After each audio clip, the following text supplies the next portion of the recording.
Assalamualaikum warahmatullahi wabarakatuh. Nama saya Ervika Nurliza dari kelas 2A. Saya akan mereview materi hukum pidana yang disampaikan oleh Profesor Dr. Hajah Heni Nuraini SHMH yang didampingi oleh Dr. M. Rendi Aridayandi SHMH mengenai pengertian hukum pidana atau strafrecht. Hukum pidana material atau hukum pidana objektif atau hukum pidana substantif atau ius poenali atau criminal act atau substantive criminal act adalah keseluruhan peraturan yang memuat larangan atau keharusan dan bagi yang melanggarnya diancam dengan sanksi pidana. Hukum pidana material berisi keharusan dan larangan yang harus dilaksanakan. Diatur berdasarkan asas legalitas atau criminal act, yaitu nullum delictum noella poena sine praevie lege poenali, yang berarti tidak ada tindak pidana atau delik atau tidak ada sanksi hukum tanpa didasari peraturan yang mendahuluinya. Hukum pidana material mengatur tentang siapa-siapa yang dapat dimintai pertanggungjawaban.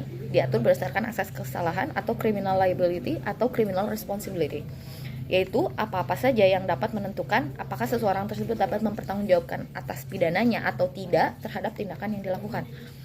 Contoh dari hukum pidana material adalah KUHP dan beberapa peraturan juga di luar KUHP.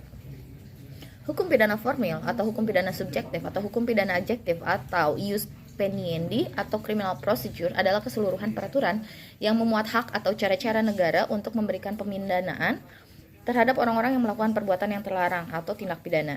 Hukum pidana formil merupakan hak negara yang dilakukan oleh aparat penegak hukum atau criminal procedure. Dengan kata lain, hukum pidana formil adalah hukum yang digunakan sebagai dasar para penegak hukum. Dalam artian sederhana, hukum pidana formil mengatur bagaimana negara menyikapi perlengkapan untuk melakukan kewajiban menyidik, menjatuhkan, menuntut, dan melaksanakan pidana. Contohnya yang berada dalam Kitab Hukum Acara Pidana atau Undang-Undang Nomor 8 Tahun 1981. Tindak pidana dibagi menjadi dua, yaitu perbuatan pidana dan pertanggungjawaban pidana. Unsur-unsur dari tindak pidana yaitu adalah unsur objektif dan unsur subjektif.